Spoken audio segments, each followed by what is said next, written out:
राम राम दोस्तों, मैं आपका मित्र राकेश गुर्जर फिर से आप सभी का आज की ऑनलाइन पाठशाला में अभिनंदन करता हूं।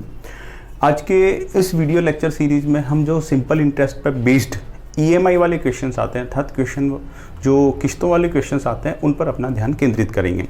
तो ईएमआई की जब भी बात आती है तो हम सब लोग इस बात से भली भांति परिचित हैं कि किस्तें क्या होती है कि किसी भी उधार को टुकड़ों में चुकाना, एक बार में ना दे करके टुकड़ों में चुकाना, यही किस्त कहलाती है। लेकिन हम जिन किस्तों को यथार्थ जीवन में पे करते हैं वो चक्रवृद्धि ब्याज पर या चक्रहास ब्याज पर आधारित होती है। चक्रहास या चक्रवृद्धि क्या होता है मैं समय आने पर आपको जरूर समझाऊंगा, ठीक है। लेकिन यहाँ पर चूंकि हमारा टॉपिक साधारण ब्याज चल रहा है और साधारण ब्याज के टॉपिक में किस्तों की गणना होती है साधारण ब्याज के आधार पर, उसके भी प्रश्न आते हैं तो उन प्रश्नों पर हम अपना फोकस लाते हैं। तो साधारण ब्याज पर आधारित ईएमआई अर्थात किस्तों को समझने के लिए हम एक छोटा सा उदाहरण ले लेते हैं। उदाहरण क्या है हमारे पास, सपोज एक व्यक्ति किसी दुकान पर अपना कोई सामान खरीदने जाता है, ठीक है। उस सामान की कीमत समझ लेते हैं हम 20,000 रुपये।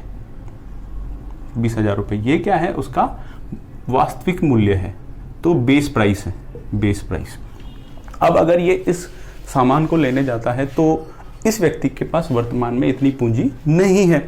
अब इतनी पूंजी नहीं है तो ये व्यक्ति बोलता है कि भाई मैं तो ये सामान नहीं लूँगा। तो दुकानदार इसको स्वाभाविक रूप से उसको अपना व्यापार चलाना है तो कई सारी सहूलियत देते हैं दुकानदार। तो दुकानदार बोलता है कि आप इस वस्तु को इजी इंस्टॉलमेंट में भी ले सकते हैं। इजी इंस्टॉलमेंट में ले सकते हैं मतलब आप पूरा भुगतान एक बार में ना करके टुकड़ों में कर दें। अब बात आती है कि ये जो टुकड़ों का भुगतान होगा ये किस आधार पर होता, पूरी की पूरी इस गणना का खेल है। तो ये बोलता है कि ठीक है साहब, मैं 5 किस्तें कराना चाहता हूँ। कितनी? 5 किस्तें। और दुकानदार बोलता है कि भाई आप जो किस्तें करवाना चाहते हैं उसका जो ब्याज लगेगा वो 10% वार्षिक की साधारण ब्याज दर से लगेगा। गौर करना, मैंने साधारण ब्याज दर बोला है, ठीक है। तो 10% वार्षिक के रूप से। अब ये बोलेगा कि ठीक है 5 किस्तें कर दो। अब अगर ये इसकी 5 किस्तें कर देता है 20,000 की, तो एक किस्त की वैल्यू कितनी हो जाएगी? 20,000 बटे 5 कितना आएगा? 5 चौक 20, 4,000 रुपये।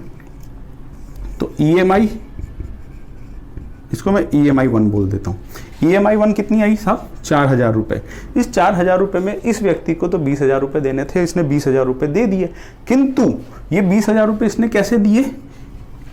1 वर्ष से 5 वर्ष के बीच, अर्थात ये जो एक साथ 20,000 रुपये देने थे ये इसने टुकड़ों में 5 वर्षों में दिए। तो इस दुकानदार के पास जो पैसा एक बार में आना था वो तो 5 सालों में टुकड़ों में आया। अगर ये पैसा एक बार में आता तो ये उससे अपने व्यापार को और भी बढ़ा सकता था। तो इसमें तो दुकानदार को तो घाटा हो गया, फायदा किसको हुआ? इस ग्राहक को, कि वो पूंजी इसमें।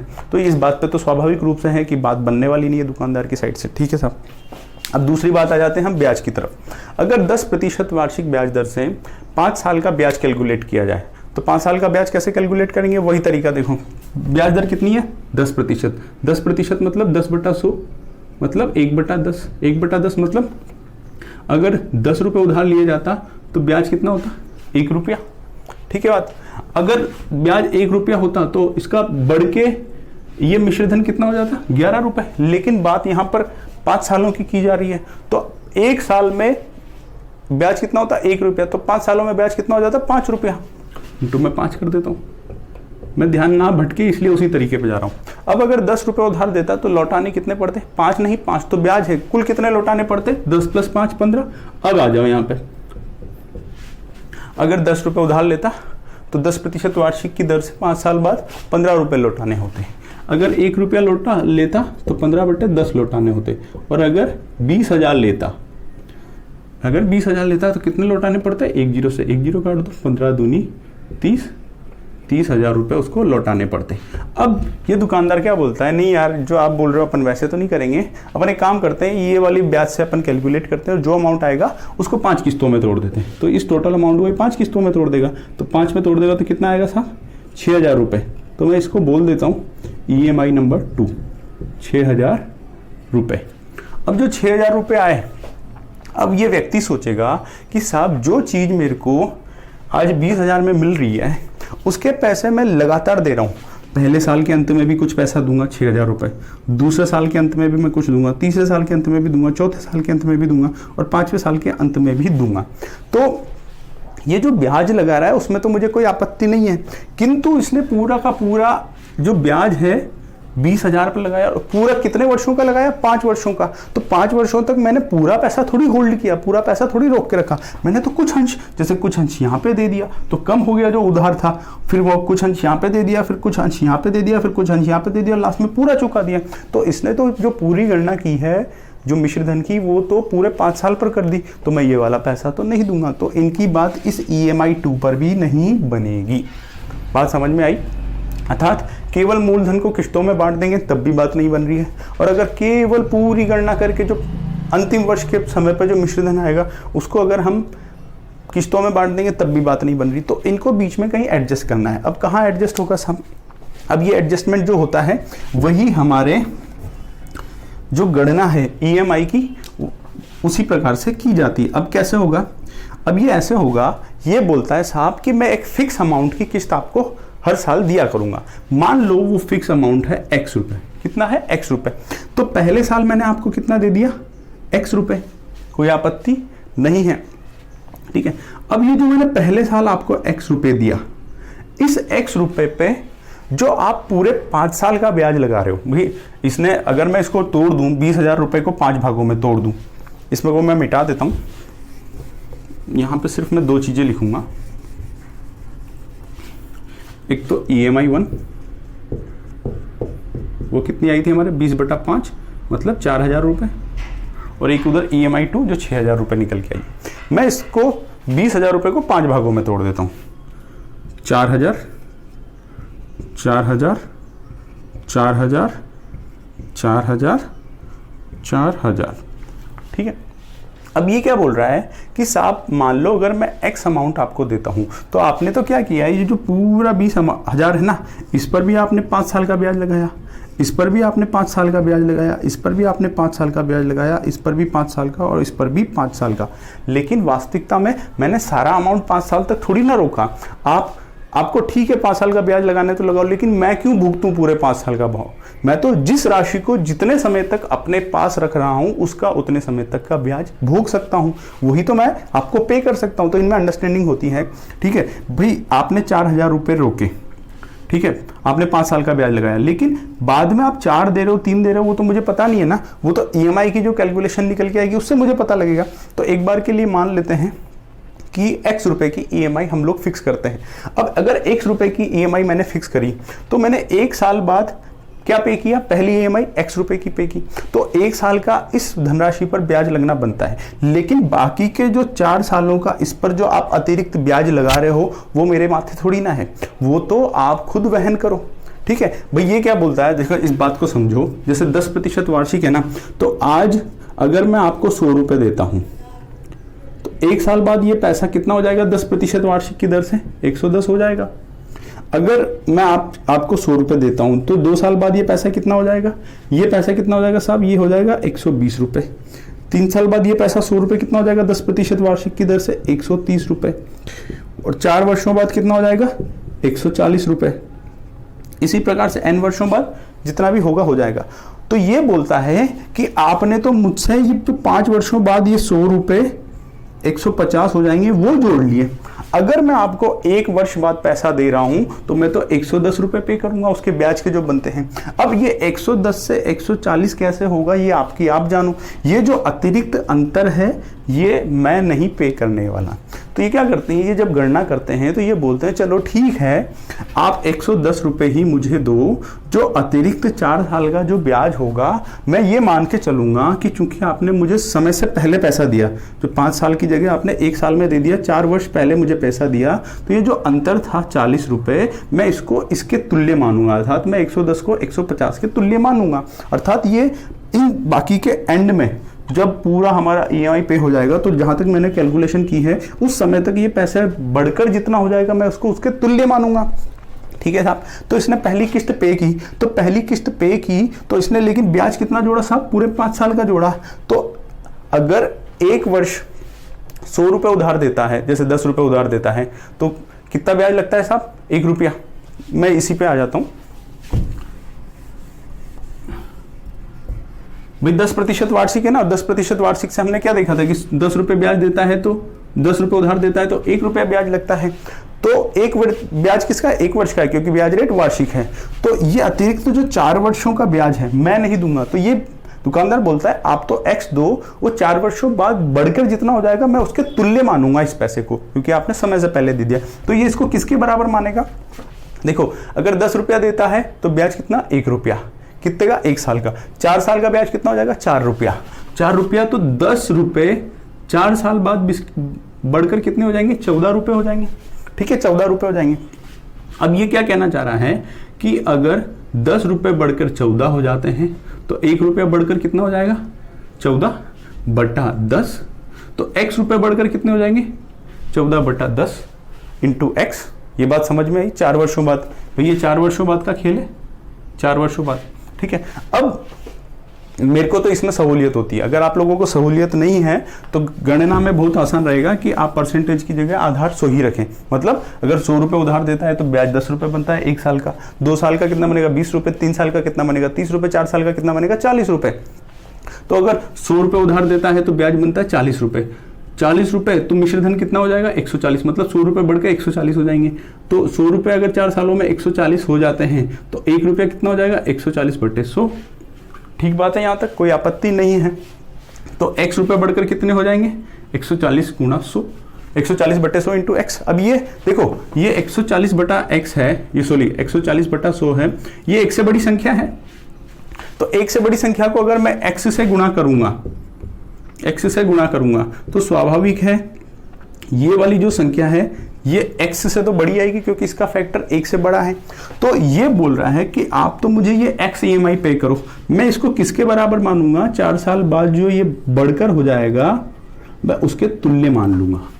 ठीक है, क्योंकि उसने जो EMI 2 में जो कैलकुलेशन की थी वो किसके लिए की थी साहब, वो इसने 5 साल बाद के लिए गई थी। इसी प्रकार ये बोलता है कि आप जो दूसरी किस्त दोगे x रुपए वो अगले 3 सालों बाद, क्योंकि हमारा एंड कहाँ हो रहा है 3 साल बाद हो रहा है ना, यहाँ इसके 3 साल बाद 5वें वर्ष, तो इसके बाद ये बढ़कर कितनी हो जाएगी, मैं इसको उसके तुल्य मानूंगा। तो देखो 100 रुपये उधार देता है तो 10% की वार्षिक ब्याज की दर से 1 वर्ष का ब्याज 10 रुपये, तो अगले 3 वर्षों बाद 100 रुपये का ब्याज कितना हो जाएगा 30 रुपये, मतलब 100 रुपये बढ़कर कितने हो जाएंगे 130, 100 रुपये 130 हो जाएंगे तो 1 रुपये कितना हो जाएगा बढ़कर 130 बटे 100, तो x रुपये कितने हो जाएंगे 130 बटे 100 गुणा x। तो ये बोल रहा है कि मैं इसको 130 बटे 100 गुणा x के बराबर मानूंगा। इसी प्रकार ये बोलता है कि आप जो तीसरी किस्त दोगे वो अगले 2 साल बाद बढ़कर हो जाएगी 120 बटे 100 x के बराबर मानूंगा। भी ये पैसा अगर 2 साल और ब्याज कमाता ये इसके बराबर हो जाता। और आप जो चौथी किस्त दोगे तो इसका 1 साल का जो मैंने अतिरिक्त ब्याज लगाया है तो ये पैसा बढ़कर 1 साल बाद कितना हो जाता है मैं उसके बराबर मानूंगा। तो ये आएगा 110 बटे 100 गुणा x। और 5वें साल का पैसा क्या बढ़ेगा, क्योंकि 5वें साल में तो अंत हो ही रहा है तो ये तो कुछ ब्याज कमाएगा ही नहीं, तो इसको मैं 5 साल बाद x के बराबर ही मान लूंगा। तो ये बोल रहा है कि अब ये आपने तो मुझे x रुपए की EMI पे की है, लेकिन मैंने उसको किसके बराबर माना है, पहली EMI को इसके बराबर माना है क्योंकि मैंने गणना पूरे 5 साल बाद के ब्याज की कर ली थी। तो दूसरी EMI को मैंने इसके बराबर मान लिया, तीसरी EMI को मैंने बढ़ा हुआ मान लिया, चौथी EMI को फिर मैंने बढ़ा हुआ मान लिया और 5वीं EMI को मैंने उसी मूल्य का माना है। देखो जितना पहले समय दिया है, जितना पहले किस्त पे की है उसका मल्टीप्लाइंग फैक्टर उतना बड़ा आ रहा है, इसका आ रहा है 1.4, 1.3, 1.2, 1.1 और x, अर्थात जितना पहले की आपने EMI दी है वो ज्यादा अंतराल बाद पैसा ज्यादा बढ़ जाएगा। अब ये इसको कहीं और इन्वेस्ट करे ये इसका ये जाने, लेकिन हम तो x को इसके बराबर मानेंगे। अब इस बात पे इनमें अंडरस्टैंडिंग हो गई दुकानदार और इसमें। अब ये बोलते हैं साहब ठीक है, तो अब ये पैसा 5 साल बाद के हुआ ना बढ़कर, और 5 साल बाद सारा पैसा बढ़कर कितना हुआ वो सारा का सारा मिश्रधन तो आप कैलकुलेट कर चुके हैं। वो मिश्रधन कितना कैलकुलेट किया था हमने, मैं इसको मिटा देता हूं एक बार के लिए। इस वार्षिक ब्याज की दर से जो ये कैलकुलेट होकर आया था वो आया था कि ये 20,000 रुपये बढ़कर हो जाएंगे 30,000 रुपये। अर्थात अगर मैं ये सारे जोड़ दूं 140 बटे 100 x, 130 बटे 100 x, 120 बटे 100 x, 110 बटे 100 x और x, तो इन सबका मान किसके बराबर होना चाहिए, 5 साल बाद जो टोटल मिश्रधन होगा उसके बराबर होना चाहिए। तो वही तो अगली इक्वेशन है। अब मैं इसको पूरे को मिटा रहा हूं। मतलब क्या है कि पहली किस्त 140 बटे 100 x, दूसरी किस्त 130 बटे 100 x प्लस 120 बटे 100 x प्लस 110 बटे 100 x प्लस x बराबर 30 1000। अब देखो ऐसा क्यों किया, ये थी 5 साल के बाद जो मिश्र धन हो जाएगा, टोटल मूलधन जितना बन जाएगा उसकी गणना। तो 5 साल के बाद की धनराशि की तुलना तो मैं आज की धनराशि कि 5 साल बाद कितनी हो जाएगी उससे ही कर सकता हूं। आज के 1 साल बाद की धनराशि उसके 4 साल बाद, भाई आज से 1 साल ऑलरेडी पास हो गया तो अभी 5 साल होने में उसको और 4 साल चाहिए, तो उसके भी और 4 साल बाद वो धनराशि बढ़कर कितनी हो जाएगी उसी से तुलना कर सकता हूं। भाई आज के 2 रुपए प्राचीन समय के या अपने जो पिताजी के समय 30 साल पहले जो 2 रुपए थे उसके बराबर की वैल्यू थोड़ी ना रखते हैं। अगर ब्याज भी होती तो इनमें कुछ ना कुछ इन्फ्लेशन, महंगाई के कारण फर्क तो आया ही सही, तो यहाँ पे वो रोल ब्याज पे कर रहा है। ठीक है, तो ये जो आया ये पहली किस्त 4 साल बाद बढ़कर कितनी हो जाएगी, तो इसको बढ़ा हुआ ही मानेगा क्योंकि मैंने तो समय से पहले दे दी तो मैं क्यों झेलूं। दूसरी किस्त कितनी बढ़ जाएगी, तू बढ़ा हुआ मानेगा। तीसरी किस्त कितनी बढ़ जाएगी, चौथी किस्त कितनी बढ़ जाएगी, और पांचवी तो बढ़ेगी नहीं क्योंकि वो वास्तव में उस समय पे ही दे रहा है तो अतिरिक्त ब्याज तो कमा नहीं पाएगा। तो ये जो इक्वेशन आई है, इस इक्वेशन से जो एक्स का मान निकल कर आएगा वही हमारी इस केस के लिए EMI की वैल्यू होगी। तो मैंने उम्मीद की है कि मैं इसको इस प्रकार से समझा सकूं कि जिस प्रकार से इसकी वास्तविक गणना होती है। एक छोटा सा क्वेश्चन ले लेते हैं। अब अगला प्रश्न क्या है, अगला प्रश्न बिल्कुल सिंपल है। वो बोलता है कि एक आदमी को 10% साधारण वार्षिक ब्याज की दर से, तो हमको क्या मिल गई, रेट मिल गई 4 वर्षों में। कितने में, 4 वर्षों में। तो हमको समय मिल गया 4 वर्षों में 4 समान किस्तों में। अब किस्त वार्षिक रूप से देनी, उसने बोल दिया 4 किस्तें मतलब वार्षिक देनी है। 4600 रुपए का ऋण अदा करना है। कितने का, 4600 रुपए का ऋण अदा करना है। तो ये आपका मूलधन कतई नहीं है, मूलधन कतई नहीं है। अगर 4600 रुपए वो उधार लेता तो 4 साल बाद क्या 4600 ही चुकाता, क्या नहीं चुकाता ना। और हमने देखा है कि साधारण ब्याज में वो जो कैलकुलेशन करते हैं ये पैसा बढ़कर किसके कितना हो जाता है उसी के आधार पर करते हैं। तो ये 4600 रुपए ये मूलधन वाला अमाउंट नहीं है, ये तो 4 साल बाद इस रेट से बढ़कर अगर पूरे को तुलना कर पूरे की गणना करते तो कितना हो जाता है, ये वो वाला 4600 रुपए। मतलब वास्तविक लिया गया उधार धन इससे कम रहा होगा, जो भी रहा होगा वो 10% वार्षिक की दर से 4 वर्षों में बढ़ के कितना हो जाता है, 4600 रुपए। अब ये मुझे ऋण चुकाना है। अब आप एक बात को समझना कि मेरी जो किस्त आएगी वो किस्त 4 टुकड़ों में आएगी। तो अगर मैं 4600 को मैं 4 का भाग दे दूं,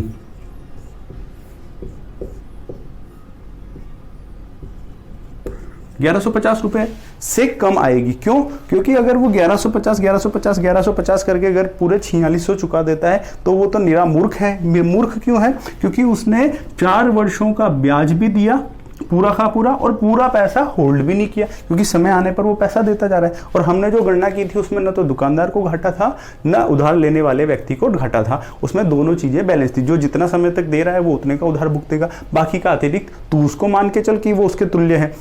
तो वास्तविकता में जो किस्त का मूल्य आएगा वो 1150 से कम आएगा।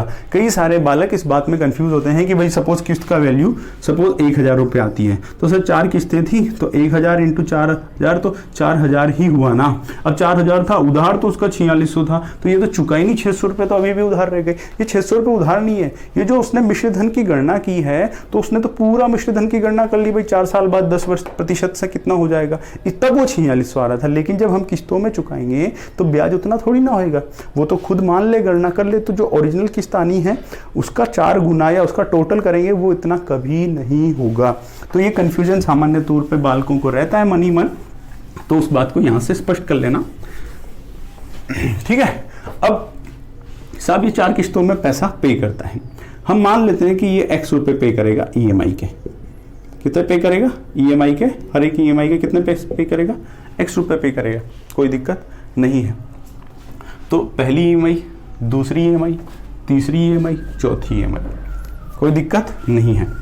अब पहली EMI के दिए उसने X रुपए, दूसरी के दिए X, तीसरी के X, चौथी के X। अब चूंकि जो टोटल गणना हुई है, जो ऋण चुकाना है वो कितना है, 4600 रुपए। अब जो 4600 रुपए है वो तो पूरा का पूरा उसने कितने साल का ब्याज जोड़ लिया, 4 सालों का। अब ये व्यक्ति वही बात बोलेगा कि भाई मैंने ये 4 साल तक ये वाला X रुपया होल्ड किया, इसका तो ब्याज बनता है, लेकिन ये वाला जो X रुपया है वो तो मैंने 3 साल तक ही होल्ड किया ना, तो ये जो अतिरिक्त 1 साल का ब्याज है ये मैं क्यों दूं। ये 1 साल के ब्याज मतलब ये पैसा दूध पीकर ब्याज का कितना बन जाता है, तो इसको उसके तुल्य मान। तो रेट कितनी है साहब, 10%। तो अगर 100 रुपये उधार देता तो ब्याज कितना लगता है एक वर्ष का 10 रुपए, 10 रुपए लगता तो 100 रुपए बढ़ के कितने हो जाते 110।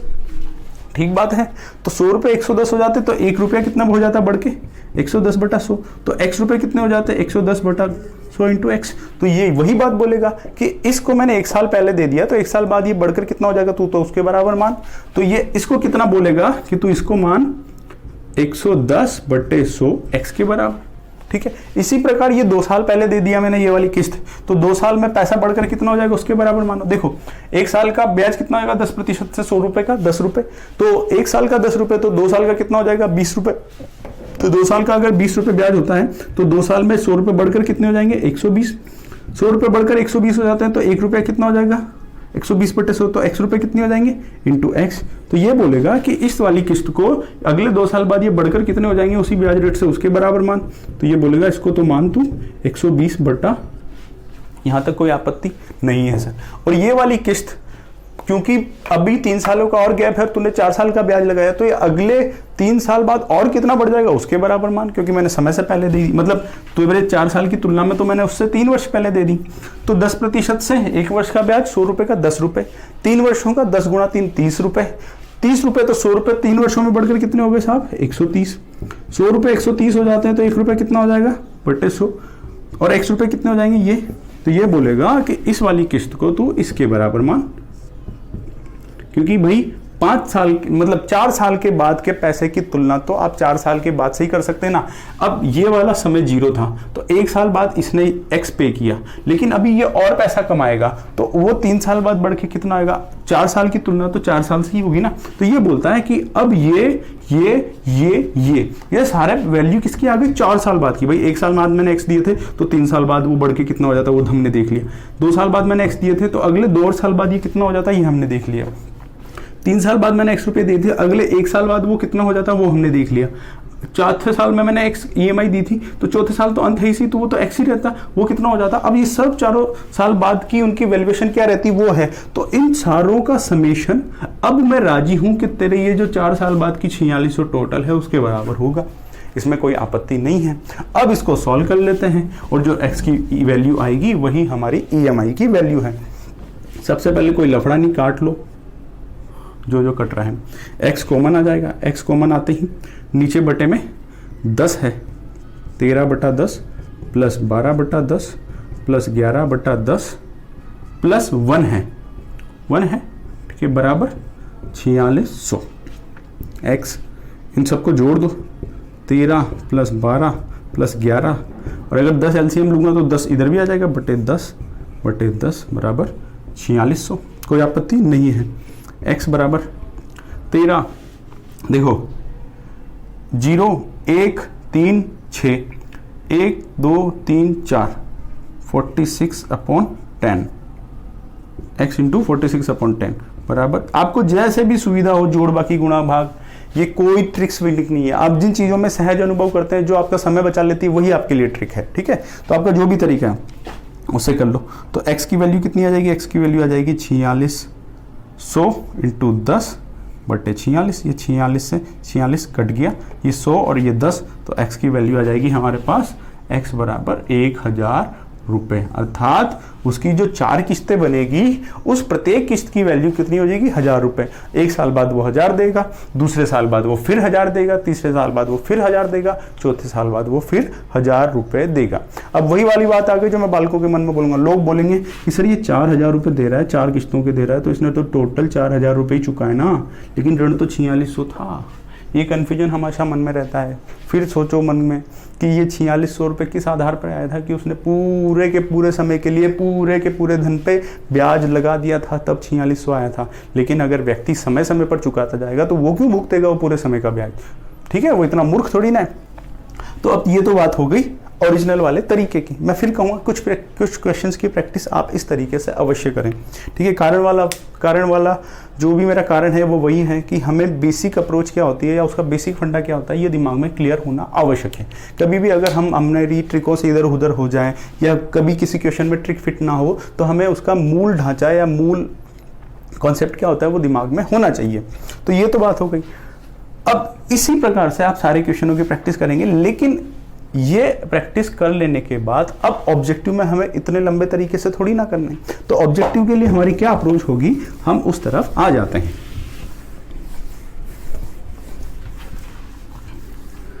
अब देखो, वही जो साधारण ब्याज में हमने कैलकुलेशंस को छोटा करने के लिए क्या किया था, समानुपात या अनुपात का सहारा लिया था, वही वाले फंडे यहाँ पर भी हैं। यहाँ पर क्या फंडे हैं, देखो कितनी किस्तें साहब, 4, 1 2 3 4, कोई दिक्कत नहीं है 4 किस्तों में। अब अगर मैं मान लेता हूँ अगर इसकी प्रत्येक किस्त 100 रुपये की होती, कितने रुपए की होती, 100 रुपये की होती, कोई दिक्कत नहीं है। अब इसके 100 रुपये की प्रत्येक किस्त होती तो ये कितने समय बाद दे दिया इसने पैसा, कितने समय बाद दिया इसने पैसा, ये इसने पैसा दिया 4 वर्ष बाद। तो ये अब 4 वर्ष के बाद इसने पैसा दिया तो इस पर 4 वर्षों का ब्याज लगना चाहिए था, जो लग गया, तो ये पैसा तो रहेगा 100 रुपये ही।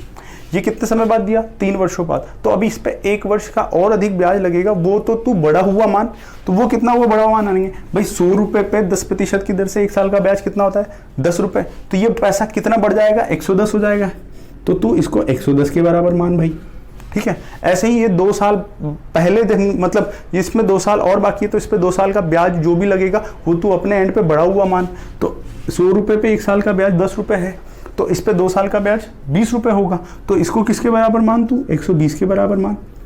और इस पैसे को अभी 3 साल बाकी है, तो 3 साल का जो भी ब्याज लगेगा वो तू स्वयं मान, या मैंने वो पे कर दिया, तो इसको तू बढ़ा हुआ मान कितना। अब इस 100 रुपये पे अगले 3 सालों में कितना ब्याज बन जाएगा, अगर 1 साल में 10 रुपये बनता है 10% से 100 रुपये का, तो 3 सालों में 30 रुपये बनेगा, तो ये पैसे बढ़ के कितने हो जाएंगे, 130, उसके बराबर मान, ठीक है। अब ये जितना भी पैसा आएगा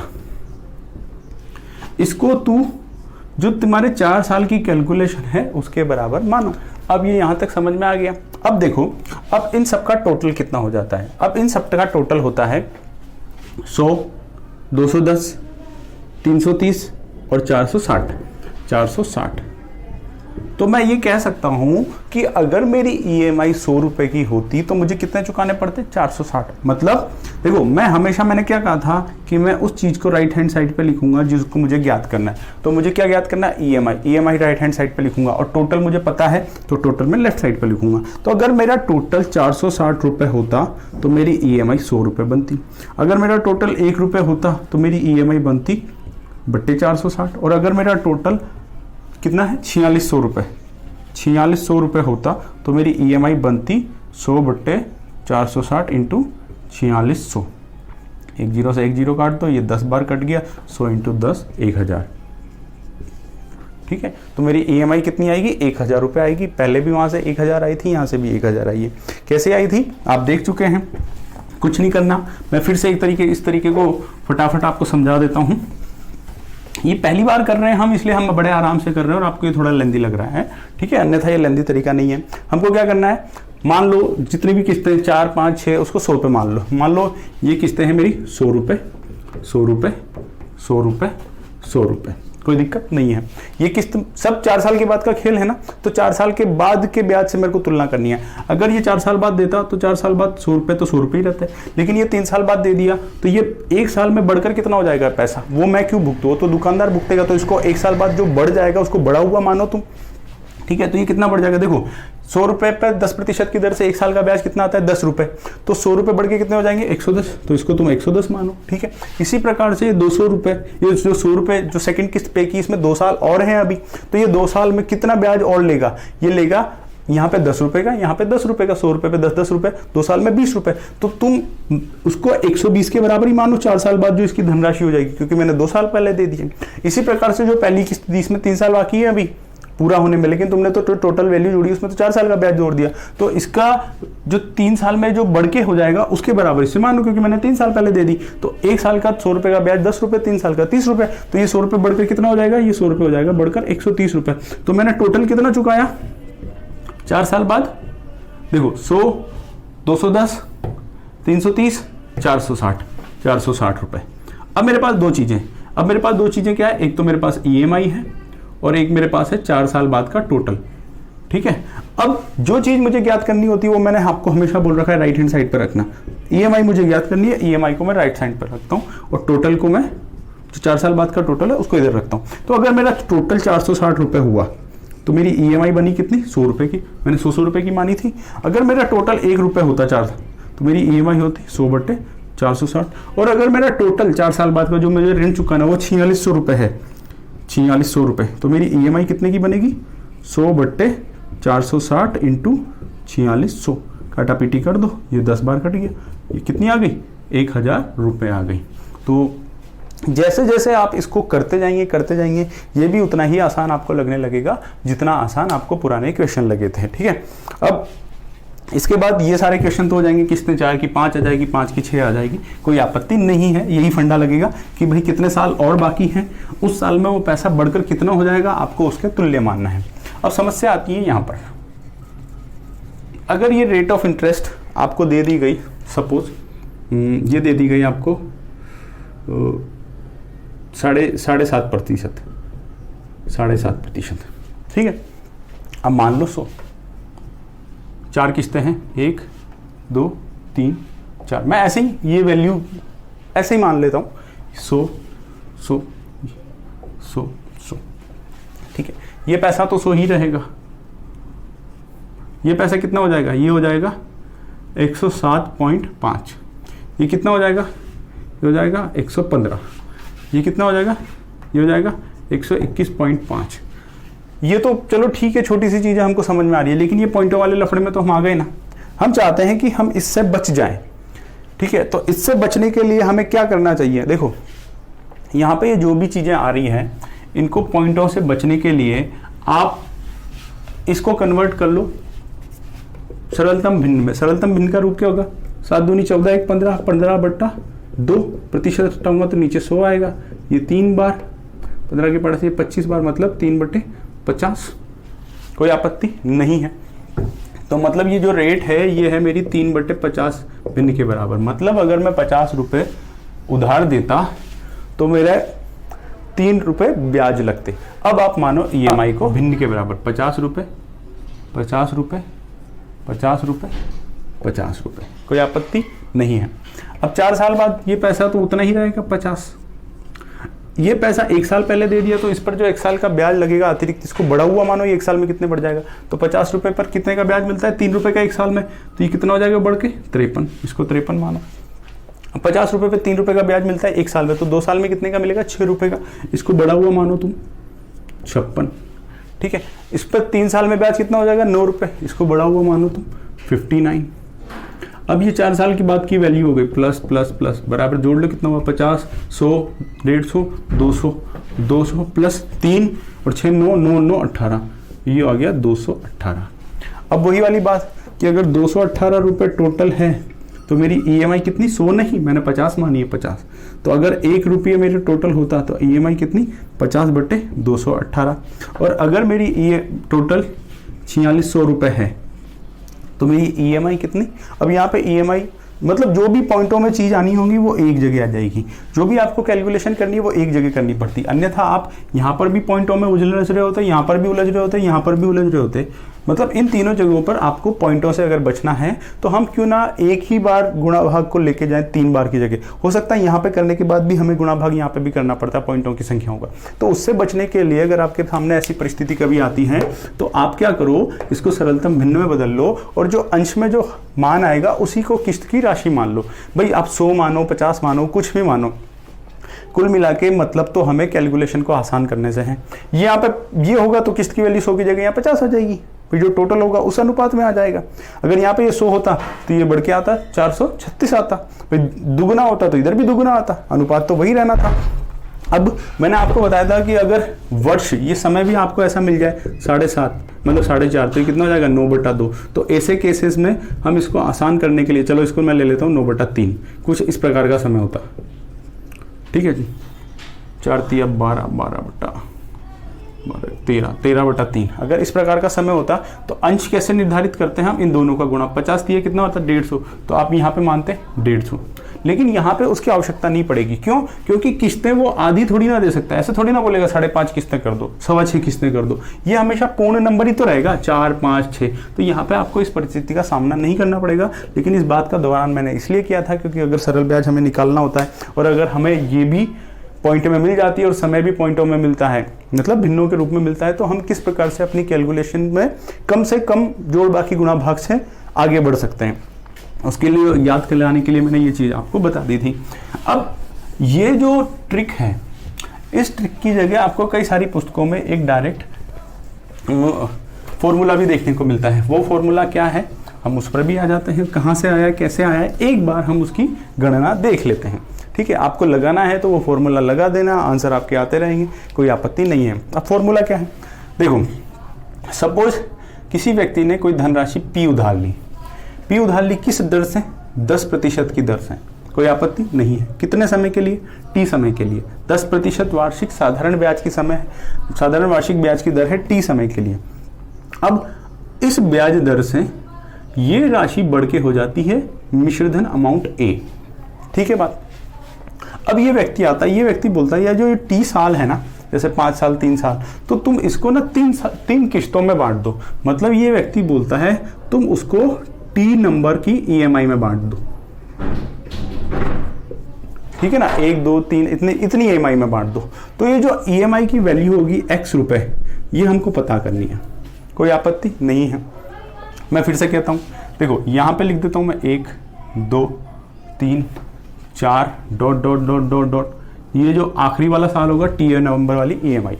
अगर वो हर EMI की वैल्यू पे करता है कितनी, X रुपए, यहाँ पे X पे की, यहाँ पे X पे की, X और यहाँ पे कितनी पे की, X, कोई आपत्ति नहीं है। तो देखो ये जो आखिरी वाली समय पर X पे करेगा, तो ये वाले पर इसने जो टोटल ब्याज लगा के जो मिश्रधन बनाया, कितने सालों बाद बनाया, T साल बाद। तो इस पैसे की तुलना T साल वाले बाद की तुलना तो मैं T साल वाले बाद के पैसे से कर सकता हूँ, लेकिन इससे जो एक किश्त पहले का जो पैसा था T-1 जो किश्त थी, उस पर जो X EMI पे की गई थी, उस पर तो मेरे को बढ़ा हुआ मानना था ना। तो एक साल में वो कितना पैसा कमा लेगा, या एक साल में अतिरिक्त ब्याज कितना हो जाएगा, वो उसमें जोड़ना पड़ेगा मुझे। तभी तो मैं उसके ब्याज और ये एक साल पहले दिया, उन दोनों को मिलाकर एक साल बाद से तुलना कर सकता हूँ। समझ में आए तो ठीक है, नहीं आए तो कोई दिक्कत नहीं है, फॉर्मूला बताने वाला हूँ। ठीक है, तो मैं अगर ऊपर T लिख दूं तो अतिरिक्त समय कितना होगा, देखो ये T पहुंच गया तो T-T ये, तो इसमें अतिरिक्त ब्याज कितना जोड़ना पड़ेगा, 0। ये T-1 कितना आया, 1, तो इसमें 1 साल का अतिरिक्त ब्याज जोड़ना पड़ेगा। अब 1 साल का अतिरिक्त ब्याज कितना होगा साहब, मैं जानता हूं, मेरे पास सरल ब्याज का फॉर्मूला क्या है, PRT/100।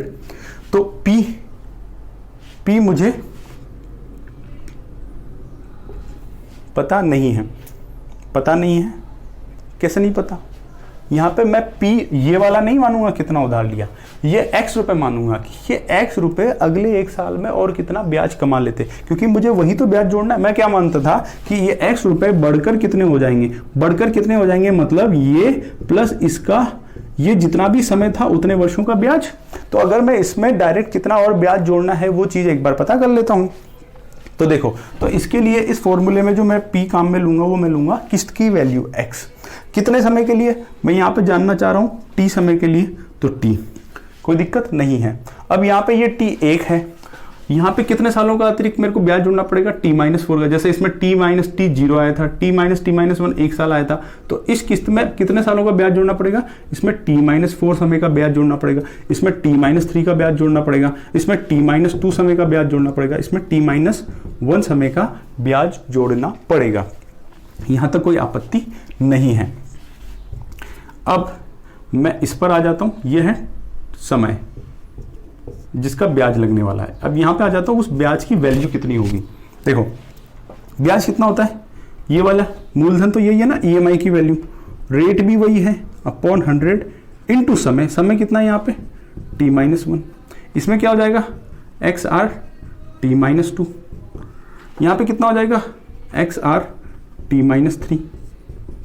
ऐसे ही यहाँ पे कितना हो जाएगा, XR ये 1/100 और यहाँ पे 0 मतलब 0 हो जाएगा। ये सरल ब्याज वाली बात हो गई। अब हम क्या कहना चाह रहे थे कि हर किस्त प्लस उस पर जो अतिरिक्त ब्याज होगा, ये प्लस ये इसका अतिरिक्त ब्याज, इसको 4 साल बाद की इसकी वैल्यू क्या होगी उस पर पहुंचा रहा है। ये सेकंड किस्त प्लस सेकंड किस्त पर जब ब्याज मिलेगा कितने समय के लिए, t-2 समय के लिए, ये उसकी t समय बाद वैल्यू कितनी हो जाएगी उस पर पहुंचा रहा है। तो इन सब को जोड़कर मैं t समय बाद जो इसकी मिश्र धनता उससे तुलना कर सकता हूं। अर्थात ये वाली किस्तें, सारी किस्तें, मतलब x प्लस x कितने समय तक जा रही है, t समय तक जा रही है, तो tx प्लस ये जो ब्याज हुआ, ये ब्याज कितना हुआ साहब, XR/100। क्या मैं इन सब में कॉमन ले सकता हूं, क्या ले सकता हूं, तो अंदर क्या बचेगा, t-1 plus t-2 plus t-3 plus ... 3 2 1।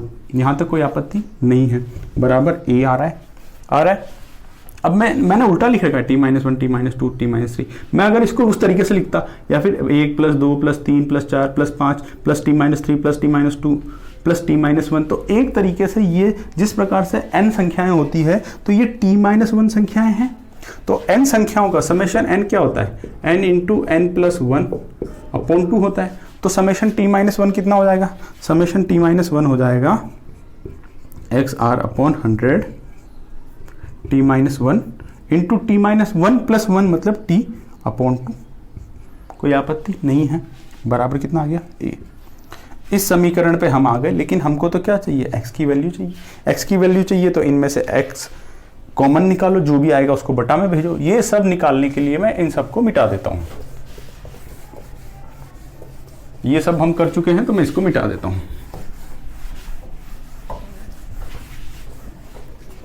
तो देखो, मैं अगर x कॉमन निकाल लेता हूं तो इधर बचता है मेरे पास t plus XR t-1 into t/2 into 100। कोई आपत्ति नहीं है।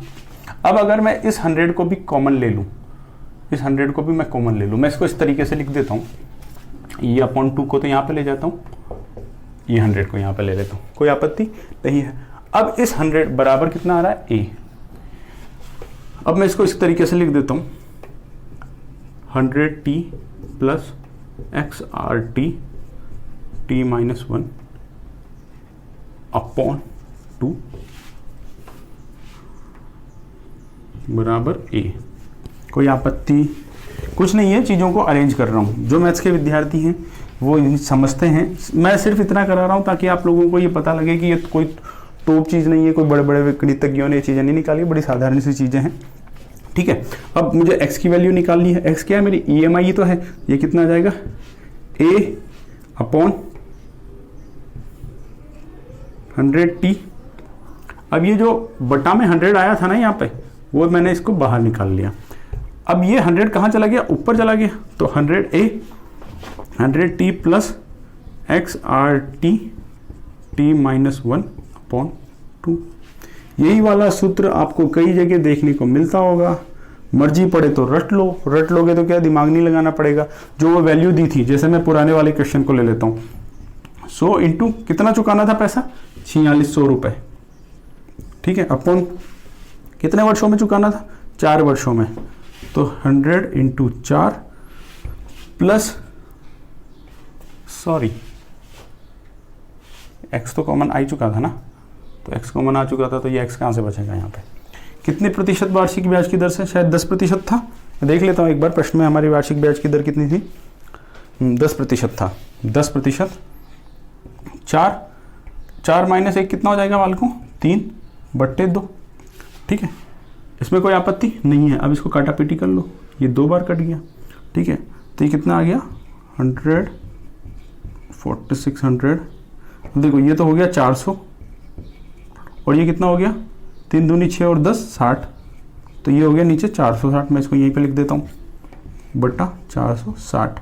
460 से 1 0, ये इससे 10 बार, 10 इंटू ये 1000, तो ये EMI की वैल्यू डायरेक्ट आ गई 1000। अब आपकी मर्जी पड़े तो वो करो, आपको ये सूत्र याद रखना है तो सूत्र याद रखो।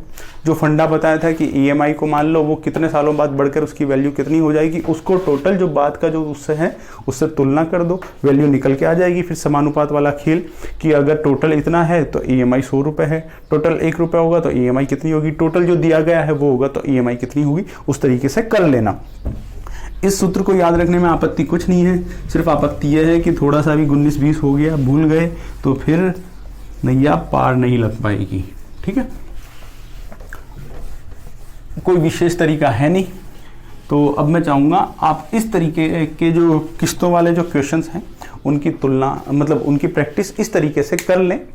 2-4 क्वेश्चन के बाद आप जैसे ही अभ्यास हो जाएगा आपको अपने आप ये चीज़ें आसान लगने लगेगी। जब भी हम अपने कंफर्ट जोन से बाहर जाते हैं, हम अपने कंफर्ट जोन से बाहर मतलब जिन चीज़ों की हमें आदत नहीं होती है, जो चीज़ें हमें नहीं लगती हैं, हमें शुरू में हमेशा थोड़ा असहज अनुभव होता है, लेकिन जैसे जैसे हम उन चीज़ों के साथ परिचित होते जाते हैं वो चीज़ें भी हमें सहज लगने लग जाती है। तो आपको भी वही करना है, शुरू में कोई कितना भी अजीब क्यों ना लगे, आप उससे थोड़ा समय दीजिए, बाद में आप खुद ही उन चीज़ों के साथ कंफर्टेबल हो जाएंगे।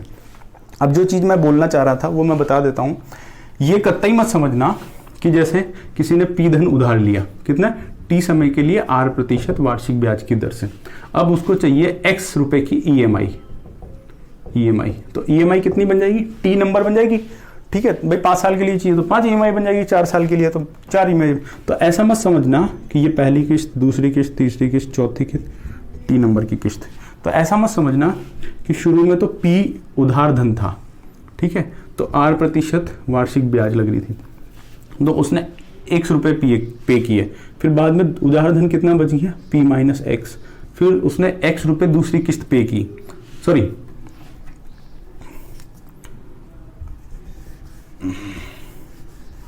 पहले तो उस पर धन था उधार P रुपए, फिर उसने पहली किस्त पे करी X रुपए की, ठीक है, X रुपए की किस्त पे करी तो उस पर जो उधार बचा वो बचा P माइनस X, फिर वो X रुपए की किस्त पे करता है, फिर उधार बचता है P माइनस 2X, फिर X रुपए की किस्त पे करता है P minus 3X and so on. अब जो ये P रुपए पर जो ब्याज था वो तो लगा 1 साल का, फिर अगले 1 साल पर लगा P माइनस 1 साल का ब्याज, फिर अगले 1 साल पर लगा P माइनस 2X का ब्याज। इसको साधारण ब्याज के अनुसार EMI की कैलकुलेशन नहीं बोलते हैं। क्यों? क्योंकि जब जब भी आप ब्याज की गणना के लिए मूलधन का मान बदलने लगेंगे, उधार बदलने लगेंगे, तो ये वही वाला केस हो जाएगा। जैसे चक्रवृद्धि में तो क्या होता है कि अगर कोई व्यक्ति अपने मूलधन के ब्याज, सपोज इस मूलधन का कुछ X ब्याज बन रहा होगा, अब वो Y रुपए पे करता है, कितने रुपए पे करता है, Y।